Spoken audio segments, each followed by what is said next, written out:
welcome.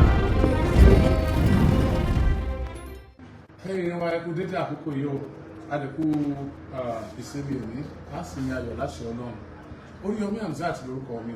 Mo kí wa pé a kú gbìyànjú Ọlọ́run ló jẹ́ kí rárí ajé jẹun. Bákan náà mo kí gbogbo àwọn Mùsùlùmí assalamu alaikum wa rahmatullahi wa barakatuh. Nítorí kí n ṣe bẹ́ẹ̀ kí àwọn Mùsùlùmí ni pé ọ̀rọ̀ tí mo bá wá lónìí kàn wọ́n gan-an. Ó kàn wá gan-an. Mo dẹ̀ rọ̀ wá ṣé ẹ bá gbàgbé mi ò kí ń dá sí irú nǹkan báyìí o. Mi ò kí ń ṣàfáà o. Mi ò mọ kéwu o. Ìwọ̀n tí mo mọ ọmọ kéwu ni mí o. So bóyá àfáà méjì kan ń jà, àbá àfáà méjì kan ń búra wọn, àbá àfáà méjì kan ṣe ní kankan mí o. Mo kàn lè parọ́ wà gẹ́gẹ́ bí Mùsùlùmí ni. Mi ò ní agbára àti dá àìrí, bẹ́ẹ̀ ni mi ò ní agbára àti dá ìbí. Ẹ má gbàgbé pé ọ̀rọ̀ tó bá jẹ mọ́ ìrẹ́jẹ, ọ̀rọ̀ tó bá jẹ mọ́ ìtẹ́jú ẹni mọ́lẹ̀, ọ̀rọ̀ tó bá jẹ mọ́ ọ̀rọ̀ family, ọ̀rọ̀ ẹbí, most especially níbi tí ọkùnrin bá ti fìyà jẹ obìnrin, àbóbìnrin fìyà jẹ ọkùnrin, àbí wọ́n fìyà jẹ ọmọ, ẹ mọ̀ pé area mi nìyẹn. No, mi ní choice ju pé kí n dá sí eléyìí lọ. Gbogbo ọ̀rọ̀ tá a dẹ̀ ń dá sí nǹkan ló ń dórí afẹ́fẹ́.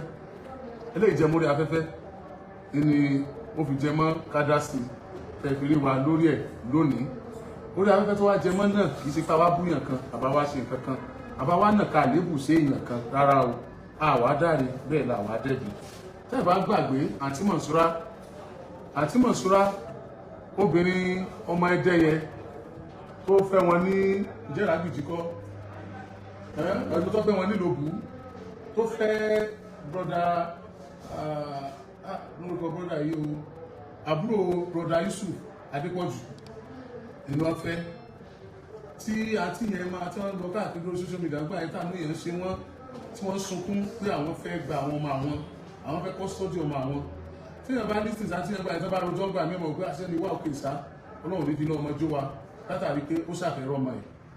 Kì í kú ṣe pé àwa náà gbọ́ sọ́nà yẹn gbà yẹn, kì í sì ṣe pé àwa náà gbé ìgbésẹ̀, ó kàn jẹ́ pé ìgbésẹ̀ tí kálukú bá gbé níwájú Ọlọ́run yóò mọ̀ gbẹ̀sán rẹ̀. Lónìí àǹtí Mọ̀nsúrà ti wà bí o, níbo lọ̀rọ̀ dé dúró, kí ló dẹ̀ mú àǹtí Mọ̀nsúrà tún sunkún wá bí láti ọjọ́ yìí? Níbi ológun omi, níbi ológun òsèmi, níjó ni àtẹ̀tí bá yàn jà, àtẹ̀tí wọ́n bá jà láwà ń bí. Ẹ jẹ́ nǹkan tí wọ́n bá wá gan, tí wọ́n fi ní ọ̀nà àgídìgbò lọ́kàn táwọn sá lọ. Ẹ̀ka àrọ̀ mọ̀. Yes. Orúkọ mi ni Monsurat Ex-Wife. Ní bí ọdún mo ké jáde síta wípé mi ò rí àwọn ọmọ mẹ́ta, kì í ṣe kí wọ́n sọ, ṣùgbọ́n èdè àìyedè tó wáyé láàrin mi àti bàbá wọn ló fa àìrí wọn. Nígbà tí mo sọkún síta, àwọn èèyàn gidi dìde sí mi. Wọ́n ṣe ìgbìyànjú, wọ́n náwó, wọ́n nára. They left their time, they gave me their time. And the time and the resources. And resources, not only time. The love that I didn't even get from home, they gave me. And all I ever wanted were my children. It's not because I wanted Emma Bino. Kì í ṣe pé mo fẹ́ wá sí orí afẹ́fẹ́ láti wá gbajúmọ̀. Kì í ṣe pé mo fẹ́ káyé mọ̀ mí pé mo fẹ́ study of my children nítorí pé mi ò ní agbára. Ọlọ́run bá dẹ̀ lo gbogbo àwọn tí wọ́n dúró tì mí. Mi ò ní fẹ́ dárúkọ kí n má bàa. Àwọn èèyàn tó dúró tì yín pọ̀, tẹ́ bá dárúkọ àwọn kan, ẹ lè má tún fẹ́ dárúkọ àwọn kan, kí wọ́n wá máa dùn àwọn ẹgbẹ́ ajẹ́ pé kò rá wa nìyẹn, tó bá fẹ́ gbàgbé yẹn ó ṣe já wa ló gbàgbé. Bẹ́ẹ̀ni sá. Showing on social media why some people fall behind social media. Tó jẹ́ pé gbogbo ìgbà ni wọ́n máa ń pàrọwà sí mi, ọkùnrin wà, obìnrin wà tí wọ́n ṣe dáadáa gan sí mi. Mo ti gba àwọn ọmọ mi láti November 2023. Alhamdulillah. Kí ó tó di pé àwọn ọmọ yẹn dé ìlú òyìnbó ni wọ́n wà pẹ̀lú bàbá wọn. Ṣùgbọ́n nígbà tí Ọlọ́run bá máa ṣe, èmi náà ni mo kọ́kọ́ ṣe àtẹ̀jíṣẹ́ messenger sí bàbá wọn, and he responded to me and we got talking back, and within 2 or 3 weeks of tèmi àti ẹ̀bẹ̀rẹ̀ sí. Fẹ́ kẹ́ máa sọ Yorùbá díẹ̀ díẹ̀. Láàrin ìgbà tí èmi àti ẹ̀bẹ̀rẹ̀ láàrin ọ̀sẹ̀ méjì sí mẹ́ta tèmi àti ẹ̀bẹ̀rẹ̀ sí ń sọ̀rọ̀, àwọn ọmọ yẹn dé padà. Nígbà táwọn ọmọ yẹn kọ́kọ́ dé, ìbẹ̀rù gbójú tó ti kọ́kọ́ ṣẹlẹ̀ látẹ̀yìnwá ó wà lára mi sí bàbá wọn. Like there was no trust from me to him, so each time tèmi àti ẹ̀ bá sọ̀rọ̀ mi ò kí ń gbà á gbọ́. Ṣùgbọ́n nígbà tí ó tó bí oṣù méjì táwọn ọmọ yẹn ti wà pẹ̀lú mi, mo kàn wò pé ẹni tí èèyàn bá fẹ́ bá ṣe kí èèyàn má fura sí torí pé Islam gan ó ní ká kíyèsí ìròyìn ká má kúrò ìlòdì síra wa so mo bẹ̀rẹ̀ sí ní bá wò pé for the sake of my children I have to be in peace with them since tó jẹ́ pé kì í ṣe pé gbajúmọ̀ mo kúkú wá sórí social media ṣe nítorí ọmọ náà ni àwọn ọmọ yẹn náà lọ́dọ̀ ti jẹ́ kí n bá bàbá wọn ṣe because we all know that when tí òbí méjì ò bá gbẹjọ ṣe papọ̀ in peace yàtọ̀ sí owó yàtọ̀ sí pé yẹn ń gbọ́ bùkátà peacefulness èmi àti ẹ̀wà important lórí àwọn ọmọ ilé tó jókòó jòjù ni mo ṣe bá wà ní ìrẹ́pọ̀ kì í ṣe nítorí pé mo fẹ́ dalẹ̀ àbí mo fẹ́ ya ìmoore sí àwọn tí Ọlọ́run bá lò sí mi Ọlọ́run bá dẹ̀ rí àníyàn mi kò ń ṣe títí èmi ò dẹ̀ rí ní mo lè wù nígbà tó tọ́ mo dẹ̀ lè má wù dáadáa ṣùgbọ́n gbogbo bí mo ṣe gbọ́n mọ́ ni mo ṣe wùwà nígbà táwọn ọmọ yẹn dé and fine ilé ẹjọ́ wà ní court as at the time the children got back èmi ò pé since tó jẹ́ pé tí mo bá kúkú continue court case náà ṣebí kí n gba custody àwọn ọmọ ni and now that the custody of the children is already back to me èwo tún mo bẹ̀rẹ̀ sí ní èwo mi tí ẹ̀ tó ráyè nítorí pé ní gbogbo ìgbà yẹn gan iṣẹ́ ọ̀tá mi dojú Ọlọ́run ọba ló padà bá mi ṣe tó fi jókòó padà so mi ìráyè à ń lọlé ẹjọ́ à ń ṣe gbá à ń ṣàwò ṣùgbọ́n nítorí wípé ọ̀rọ̀ ọmọ tó wà lára àwọn tọ́lọ́run bá lò fún mi náà àwọn náà ń gbarata pé Monsurat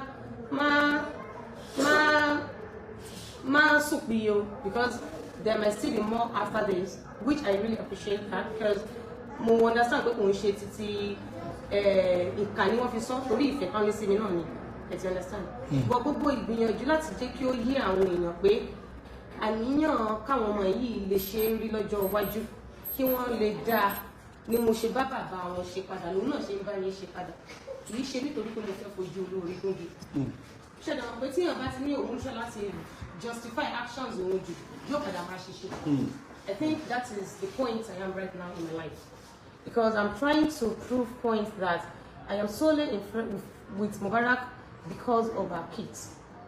I am not his wife. I think people should understand this. But we are cooperating beautifully. So what is ojú mi jàdé mi ò fẹ́ bọ́ pa so. I am raised in a broken home. I am a product of a broken home. And my both parents does not choose to let go of their differences to come as one, regardless of being couples for us. And it affected my growing up, which I don't want it to reflect in the life of my children. This platform I'm using again, it is not my wish. But how many people do I need to call? Bó ṣe rí rè. Látara pé mo fẹ́ ṣàwíjàre, ọ̀tá mi ti padà ń ṣìṣe. Nǹkan mẹ́ta ni mo fẹ́ jẹ́ kó jẹ́ kókó sínú ayé mi báyìí. Àkọ́kọ́, ìsìn Ọlọ́run ọba mi. Ẹ̀kejì, ìjẹ́ ìyá dáadáa lórí àwọn ọmọ mi. Ẹ̀kẹta, iṣẹ́ okòwò mi. Ṣùgbọ́n torí pé àìsí ìfọ̀kànbalẹ̀, kì í ṣe ìfọ̀kànbalẹ̀ pé mò ń wo tí mo fẹ́ fi tọ́mọ. Kò ń ṣe pé ibi táwọn ọmọ mi fẹ́ sùn. Àìsí ìfọ̀kànbalẹ̀ wípé àwọn èèyàn rí mi gẹ́gẹ́ bí aláìmoore. Kò jẹ́ kí n pọkàn pọ̀ gan láti ṣèyáre fún àwọn ọmọ yẹn. So mo fẹ́ bẹ̀ everybody don't feel disappointed. However, bóyá mo ṣìṣe kan ni, bóyá mo ṣẹ̀ wọ́n ni, nítorí Ọlọ́run ọba tó ga jùlọ. Nítorí Ọlọ́run ọba tẹ́ fi ságbàǹjarè wá bá mi. Tí ẹ̀yin fi ságbàǹjarè lọ bá wọn. Torí Ọlọ́run ọba ni wọ́n fi bọ́ nígbà no it's on your social media and you call me. Wọ́n gbà yín. Yes, nítorí Ọlọ́run ọba yẹn tẹ́ fi ṣàánú mi. Tẹ́wọ́ gbà yín tán ṣàánú mi. Tẹ́ fi náwó, tẹ́ fi nára, tẹ́ fi ná time, tẹ́ fi ná ìsùn lóru. Torí Ọlọ́run yẹn ni mo fi bẹ̀rù pé kẹ́ jọ. What I need to use to train my children is not only money. In fact, it's the least of it. Àwọn òbí mi fowó tọ́ mi. Ṣùgbọ́n èmi fẹ́ fi ju owó tọ́ àwọn ọmọ mi lọ. Mo mọ̀ pé àwọn onílàákàyè àwọn tó gbọ́n ni mo bá sọ̀rọ̀. People that are aware of my upbringing know that I wasn't raised with what's it called? With poverty. Rather, not with very, very expensive life, but our comfortable. Ṣùgbọ́n ní tí wọ́n ń pè ní òbí méjì ò parapapọ̀ pátọ́ mọ̀ sí tèmi fẹ́ kí wọ́n jọ lẹ̀ nínú láì àwọn ọmọ mi. Ìtorí ẹ̀ ni ẹjọ́ mo ti ń ṣàbẹ̀bẹ̀ mọ́lẹ̀ nígbà àgbà láti gbà táwọn ọmọ ẹ̀ ti dé ibi pẹlẹbẹ mi fi ń lélẹ̀. Bí mo ṣe sọ lálàkọ́kọ́ kì í ṣe nítorí pé mo fẹ́ gbajúmọ̀. So give me excuses please. I just want to be a good mother in the life of my children. I don't need validations because mo fẹ́ ká yóò pity mi. No. So for the sake of Almighty God, I think I want to add a pause for now. Thank you so much. So that call for Pinto being in Sister Monsurat Adepoju being. So alhamdulillah, Sister Monsurat, so check one time, sir. ó máa ń ní ìdí tí èèyàn fi máa ṣe nǹkan. Èèyàn lè wà lórí social media tó ní kó fẹ́ mí kó oríṣiríṣi nǹkan ní òun àkójọ nítorí ọ̀kan gan yóò dà sí ọmọ pàwọn èèyàn wò ó lè parọ́ mọ́yàn ọmọ pàwọn èèyàn wò ó kàn lówó. Èèyàn lè wà lórí social media tó ní kó fẹ́ mí kó orúkọ gbogbo ọ̀rọ̀ ni ó mọ̀ dá sí káwọn èèyàn lè mọ̀ kó náà sọ ó lè mí kó orúkọ. Èèyàn lè wà lórí social media tó ní kó fẹ́ kí ìbànújẹ́ pa òun depression yóò mọ̀ wò yóò mọ̀ dá sí mí òun náà mọ̀ sọ mí ara yóò fúyẹ́. Èèyàn lè wà lórí social media tó ní kó fẹ́ wà nínú òkùnkùn ó fẹ́ mọ tó lọ yóò máa wo dàbí ẹni àná. Èyí sì lè wà lórí social media torí pé ó mú ní iṣẹ́ bóyá ó lè ṣe rédíò àti tẹlifíṣàn tó mọ̀ pé tó kù táyé ṣe nìyẹn yóò gbé rédíò àti social media àti tẹlifíṣàn rẹ̀ wọ́n mọ̀ òun bẹ́ẹ̀ náà yóò máa lọ. Ìyẹn tó lè wà lórí social media kó jẹ́ olókoòwò kó jẹ́ pé owó rẹ̀ lọ́kàn fẹ́ máa polówó bẹ̀ fún oríṣiríṣi ìdílé yẹn tó lè wà lórí social media. Sista Monsurat tó jẹ́ aya ẹnjìnà Mubarak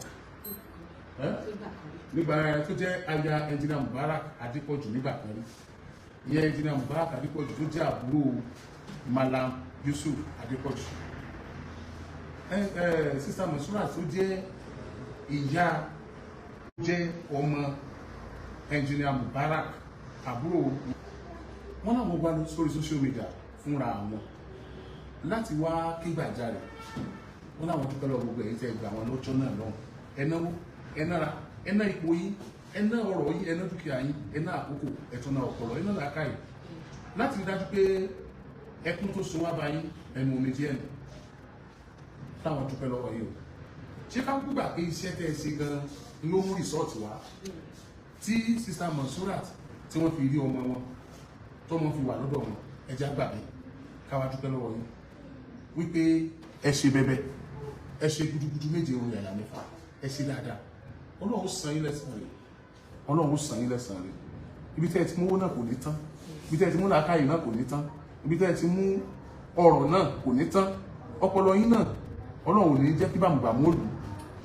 wọn ní ká dúpẹ́ lọ́wọ́ yín fẹ́ ṣe ṣùgbọ́n bí èèyàn bá lọ́jà lọ́tajà tó bá ti tajà tán nítorí pé lọ́ọ̀tà ó sì gbowó ẹ̀ kí ni tó ń dúró dè ọmọ ọ̀bọ̀n lé ní okùn kankan áàkùn kan ní lẹ́yìn bí okùn lédè ọkọ rẹ ni obìnrin tí ò sí dàgbà pọ̀ tọkọ ẹ̀kú tọ́ọ̀dẹ̀ ọkọ wọ́n ṣe ọkọ tán ọ̀rẹ́ ọkọ débẹ̀ ìjọ kejì ojókòó tì ó ti wá jọ kẹta ojókòó tì ọ̀wá lọ bí sẹ́mọ̀ ìbẹ̀ ní jókòó tì ilẹ̀ wá ṣú lọ owó aago mẹ́wàá lẹ́ gbogbo èèyàn lọ tọ́ wá kù wọ́n ṣàjókòó tó kó okó ń wojú ẹ̀kú lọ́nà lẹ́kọ̀ọ́ lọ níbẹ̀ okùn lè ọkọ rẹ ọ̀sàkùn lè ọkọ rẹ àwọn mọ́kànlá lù okùn lè ọkọ rẹ ìyàwó nílẹ̀ mọ̀ ń sù ó ní okùn lè ọkọ rẹ nígbà fẹ́ wá lóko sí ìgbò orí sóòjì sí ẹgbẹ́ wà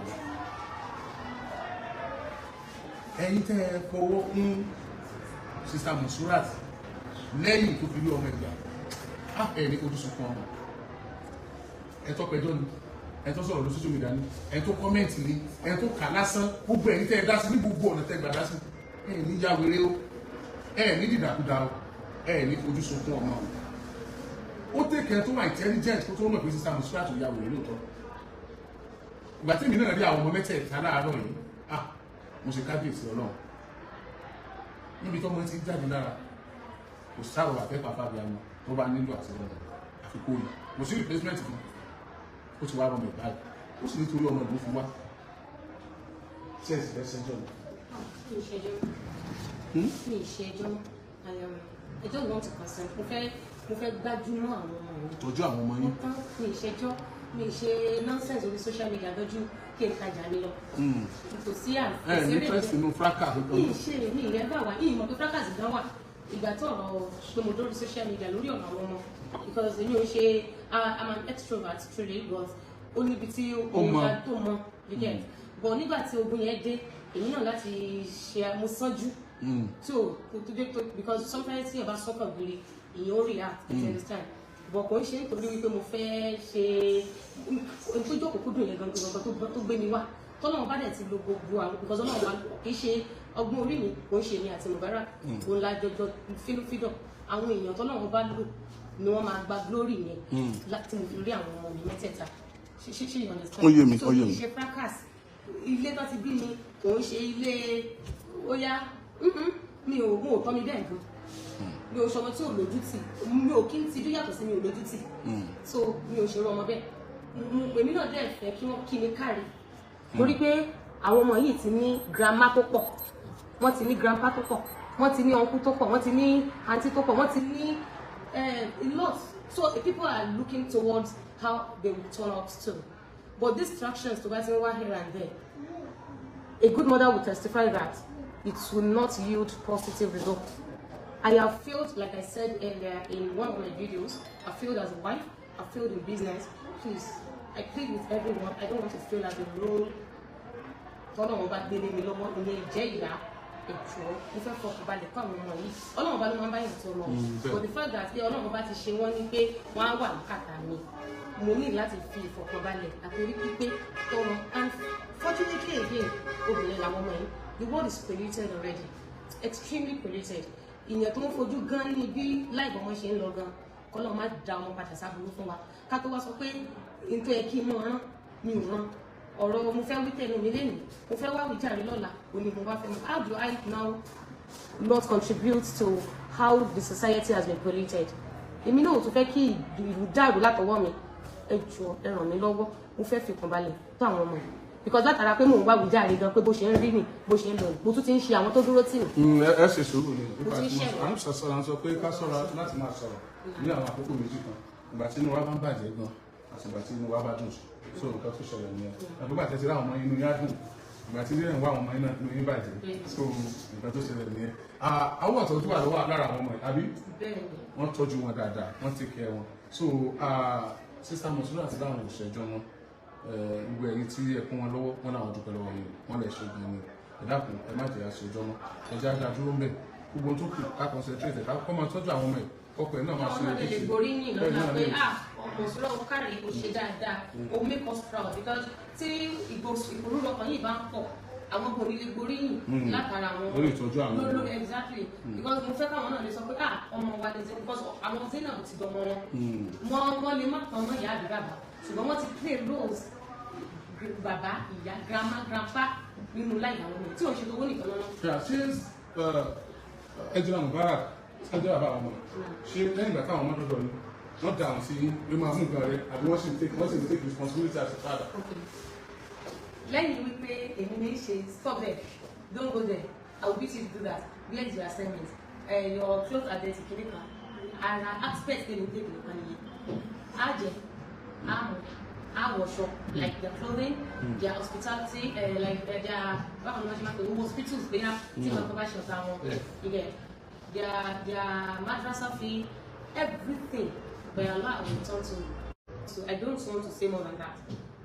Torí pé ṣe mọ̀ pé kì í ṣe gbogbo èèyàn náà ló ní irú opportunity yìí kì í dẹ̀ ṣe wípé ní àwọn tí wọn ò lọ opportunity yẹn ìwà mi dáa ju tiwọn lọ ṣé you understand so but ó ń ṣojúṣe rẹ̀ lórí àwọn ọmọ mi ò tí n bá ra magí gan pé òkè mo rà fáwọn ọmọ yìí o well he will refund me my money my business is solely for myself I chooses to give out to anyone except if I spend on them and I didn't tell him that àpòlọ yẹ báyìí lórí àwọn ọmọ if I actually give account of ànínú owó mi mo fún àwọn ọmọ rẹ ní yẹ báyìí he will refund me.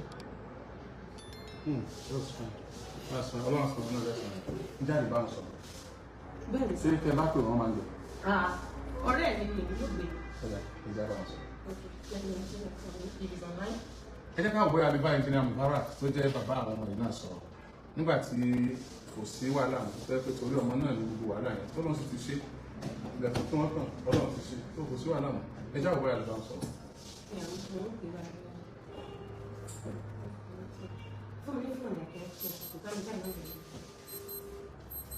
A ti pe fún yẹn lọ́wọ́.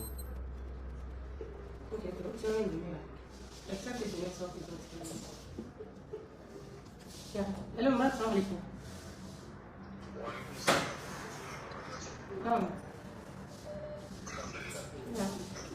Okay, yeah, mo wà ní ọ̀dọ̀ Alhaji Oriyomi Hamzat. So, okay, wọ́n fẹ́ bi ẹ́ léèrè àwọn ọ̀rọ̀ kan. Jẹ́ kí n gé fún wọn.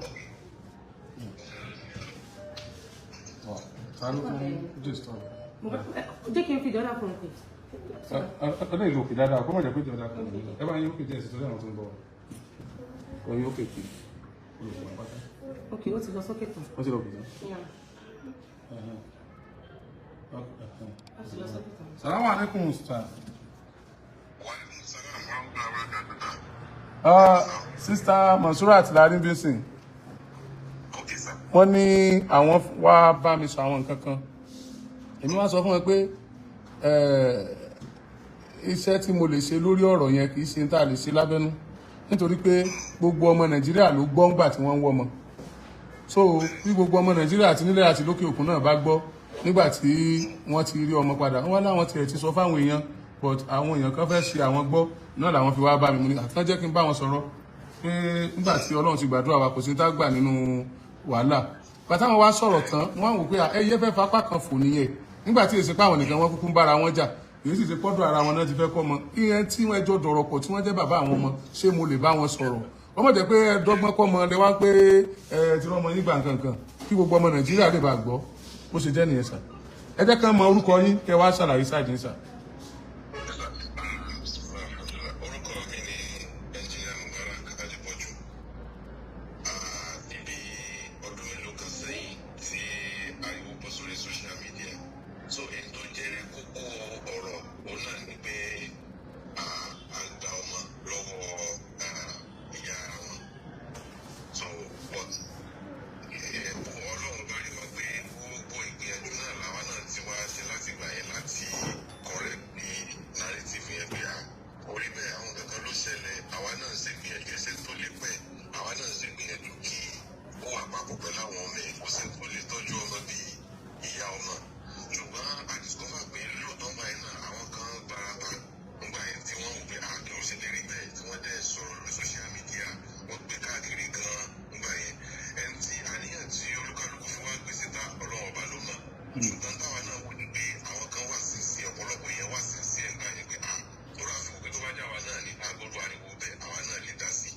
ṣùgbọ́n ètò ojú gbogbo ẹ̀ lọ́wọ́ náà wà ní pé lọ́wọ́lọ́wọ́ bá ṣe ń sọ̀rọ̀ Ọlọ́run bá ti ṣe ó ti wà papọ̀ pẹ̀lú àwọn ọmọ ẹ̀ aládé tí ń àwọn èèyàn tínú wọn ń dùn kódà àwọn èèyàn mẹ́lẹ́jì mi wọ́n ṣàdúrà lóríṣiríṣi àwọn èèyàn náà ń kí òun náà pé nítorí gbogbo wa fẹ́ nílé àwọn tó tún wá ń jáde lẹ́nu ọjọ́ mẹ́ta yìí táwọn gbọ́ táwọn kan sọ pé kò mú orí kò ṣe fẹ́mi dẹ̀ ń bilẹ̀ èmi dẹ̀ sọ fún mo kìlọ̀ fún pé àwọn tí wọ́n gbarapa tí wọ́n sọ pé àwọn bá ọjà láti kó bí ọmọ ẹgbà iṣẹ́ wọn ni wọ́n fi ló fi ráwọn ọmọ ní kéésì iṣẹ́ wọn ni dúpẹ́ bọ́ bá wọn jà wọ́n lè lójú àgẹ́sí wọn dúpẹ́ lọ́wọ́ wọn wọ́n pé àní Ọlọ́run bá ló máa níyàn olúkálukú tó ẹ bá níyàn ẹ̀ tó bá wá sí láníyàn òkú ọlọ ṣùgbọ́n despite that ó náà dẹ̀ ti bọ́ sórí social media ó ti dúpẹ́ lọ́wọ́ wọn nígbà tá à ń gbọ́ ni pé wọ́n kọ́ sọ pé àkọ́kọ́ kó ọmọ yẹn lọ sọ́dọ̀ rẹ̀ afẹ́fẹ́ dọ́gbọ́n kan afẹ́fẹ́ ìdètè kan ní ṣùgbọ́n òun gan náà ti ṣe verification fún rẹ̀ ó ti rí pé inú àwọn ọmọ ń dùn inú family dùn sí ẹjọ́ kí wá ló tó kù ẹni tí wọ́n fẹ́ dẹ́ ìṣòro fún sìn wá ni pé àwọn kan wá ń pè wọ́n sá ń dààmú ẹ̀ lọ́tún ló sì pé kò yẹ kó rí bẹ́ẹ̀ kò yẹ tó wọn àgbà ìpèsè bọ́mọ náà ní ẹfẹ́ bò ń gbà ọmọdé ti wà lọ́dọ̀ wọn ti tán ìjà ti parí táwọn míì bá nídà míì tán fẹ́ bẹ́ẹ̀ nìkan jà lẹ́yìn ìwé kán mọ́ fi àwọn ọmọ jà kán mọ́ fi orí ọmọ mẹ́ta jà torí pé àwọn Yorùbá mọ́ wọn wò pé ńgbà mi láwọn òkà bí kàkà kí kú mọ́ jẹ́ ṣiṣẹ́ ẹ̀yà fi ṣàwàdà pé eléyìí ṣe fi ṣe àwàdà ló pé orílẹ̀-èdè mẹ́ta ọ̀tún àgbọ̀mọbìnrin lélẹ̀ ẹ̀dàkùn ẹ jẹ́ kí wọ́n ráàyè ìtọ́jú wọn gẹ́gẹ́ bí ó náà ṣe sọ fún mi pé òun fẹ́ fèsì àwọn ọmọ ẹ̀kọ́ lè tọ́jú wọn dáadáa pé òun ò dẹ̀ fẹ́ fi ṣùgbọ́n nǹkan kan ti ń ṣẹlẹ̀ lọ́wọ́lọ́wọ́ báyìí làwọn ilé ìbò pè ní emotional blackmail bẹ́ẹ̀ pé téèyàn bá ṣọ́ra gan ó lè ṣe ẹ̀dá létí ṣẹ̀dẹ̀ mà obìnrin lòun kì í ṣe ọkùnrin lórí rárá gba àwọn nǹkan kan tó le kódà ìjọ kan ló gba bọ́ọ̀lù tán ló sájà ní kó le ẹni pé ó fi àwọn ọmọ ẹlẹ́ lé kí ló wà ní tó tó bẹ́ẹ̀ tó sábẹ̀rẹ̀ sí ní advice náà lóríṣiríṣi pé ó tún wá bẹ̀ wọ́n tó ti bẹ̀rẹ̀ wọ́n tún wá bẹ̀ wọ́n títí bóyá àwọn kan sì wà tí wọ́n ti kọ̀tà láwọn ò ní gbà olótúnṣe tún consult yìí pé kẹ́yìn náà kẹ́ bá wa lo ìmọ̀ yín gbà tó fi bá wọn sọ̀rọ̀ tó bó ṣe jẹ́ nìyẹn sá. Engineer Mubarak Ọlọ́run san yín lẹ́san rẹ̀ Ọlọ́run san yín lẹ́san rẹ̀ àtẹ̀yìn àti Sister Monsurat ẹ̀ sì jẹun àwọn ọmọ ìlágbára Ọlọ́run àwọn ọmọ náà yà ìlágbára Ọlọ́run nítorí dùn èmi lójú àwọn ọmọ mẹ́tẹ̀ẹ̀ta látàárọ̀ tí wọ́n ti wà ń bí wọ́n rẹ́rìn inú wọn ń dùn wọ́n ń ṣe dáadáa mo rí i pé wọ́n sí under any duress etí ń ṣẹlẹ̀ wọ́n sí nínú ìbànújẹ́ wọ́n láyọ̀ ìyẹn ló dẹ̀ paramount jù nínú gbogbo ìjà tá a bá ń jà ìjà tọkọ àti ìyàwó bá ń jà tó bá ti jẹ́ pé ọmọ ń filẹ̀ ọmọ ń fara kó ọmọ tí ò mọ bàtà pàdé tí ò mọ bá ṣe ṣe tó bá jẹ́ pé òun ló máa sọ́fà ìjà tá a bá jà ó máa ń bá ìyànú jẹ́ púpọ̀ ẹsẹ̀ tọ́mọ ọ̀sẹ̀ ló ń jìyà rẹ̀ yẹn fún báyìí méjèèjì sọ ọjọ́ fún ṣọ̀kan tẹ́ ẹ dẹ̀ ṣe báyìí àwọn ọmọ ìwé ṣe dá alágbára Ọlọ́run wọ́n yàrí lójú ẹ̀mí yín wọ́n yàrí lójú ẹ̀mí yín ẹ ṣe gan ni clarification yẹn náà ni mo ní mo fẹ́ ṣe ẹ ṣeun púpọ̀. ẹ̀yin yẹn wa lẹ́ẹ̀kan sí sista Monsurat wọ́n lè ṣe o wọ́n lè mọ̀ bínú ẹ̀ táwọn bá ṣe obìnrin ni nínú ìgbésẹ̀ wọn ẹ dákun má bínú gbogbo ẹ tí ọ̀rọ̀ ìbá ti dájà rẹ pẹ̀lú ẹ ẹjá parí ẹ gbogbo ẹ tọrọ ìbá bájà tó bá bá ìjà ńlẹ̀ wọn lọ́wọ́ ẹjá parí ẹ òkúsí ní ta fẹ́nu òkúsí ní ta mú wáyé òkúsí ní ta mú lọ kí ni à ń jàjàjà táwọn ara wa nínú ọ̀tá ní òní tán sí ẹ dákun tó lọ náà èmi náà Oriyomi Hamzat èmi ò dẹ́ẹ̀bì mi dáre mo kàn wá dúpẹ́ pé Ọlọ́run ṣe tí àwọn ọmọ yìí tí wọ́n wà ní dùn tó sì wà lálàáfíà táwọn òbí wọn méjèèjì ti sọ sí tán láti fọwọ́sowọ́pọ̀ tọ́jú wọn tí mo sì dúpẹ́ lọ gbogbo ẹ̀yin tẹ́ sọ́pọ́ọ̀tì ọ̀rọ̀ yìí láti bẹ̀rẹ̀ tẹ́ ẹ ti gbìyànjú lọ́tún lọ́sì níwá lẹ́yìn gbòyìn ẹ ṣeun ọmọ tí inú òbí lọ́mọ lọ́mọ.